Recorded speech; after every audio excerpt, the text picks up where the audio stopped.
यह शिक्षा देती है कि भले ही हमारा जीवन कैसा भी हो, यदि हम आज भी शुरुआत करें तो बहुत कुछ हो सकता है, बहुत कुछ किया जा सकता है। भगवान को पाना, भगवान को प्राप्त करना कोई बहुत कठिन विषय नहीं। भगवान को प्राप्त करना बड़ा सहज साधन है और सहजता का ही मार्ग है। आप जितने सहज हो जाते हैं, आप जितने सरल हो जाते हैं, भगवान भी आपके लिए सरल हो जाते हैं। देवी चंचुला का जीवन कोई बहुत अच्छा नहीं रहा, उनसे बहुत अपराध भी बने, बहुत पाप भी बने।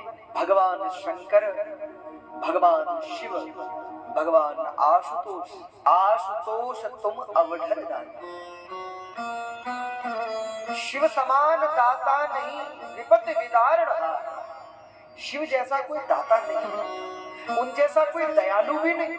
जब देवी चंचुला ने भगवान शंकर से प्रार्थना की, उनके नाम का जप किया, कल आपने हमने सुना, शिव नाम जपा शक्ता वाक्यता मित भोजना। संसार को छोड़ दिया, शिव के चरणों को पकड़ लिया, तो भगवान शंकर ने अंतिम काल में चंचुला को अपने सामीप्य की प्राप्ति करवाई। अपने कैलाश में चंचुला को वास दिया और मृत्यु के उपरांत देवी चंचुला भगवान शंकर की सेवा में उपस्थित।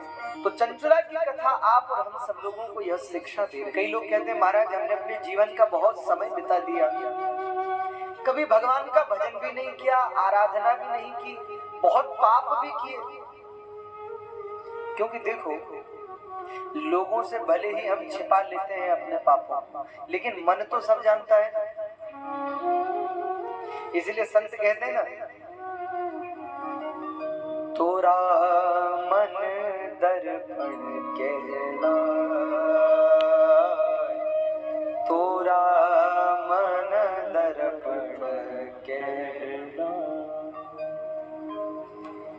भले बुरे सारे कर्मों को देखे और दिखाए, तोरा मन दर्पण कहला। इस मन रूपी दर्पण से कुछ छिपा नहीं है। हम बाहर भली बहुत लीपा पोती कर लेते हैं, अपने गुणों का तो बहुत बखान करते हैं, लेकिन अपने अवगुणों को छिपा लेते हैं। अपनी प्रशंसा के तो बहुत पुल बांध देते हैं, लेकिन हमारे दोषों के बड़े बड़े कांटों को छिपा लेते हैं।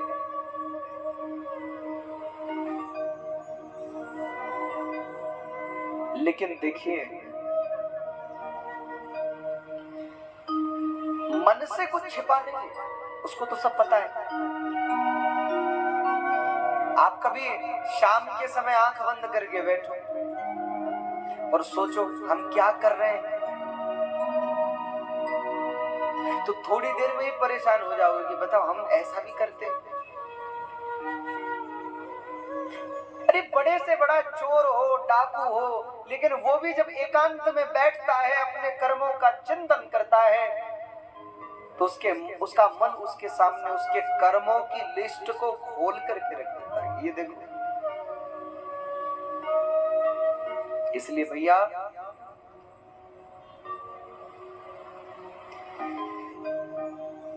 भले ही बहुत पाप हुए, बहुत बुराइयां हैं हम में, लेकिन अगर अब भी भगवान शिव के चरणों की शरणागति हम ले लें, तो भगवान शंकर इतने दयालु हैं कि वो तो आज भी क्षमा करने को बैठे।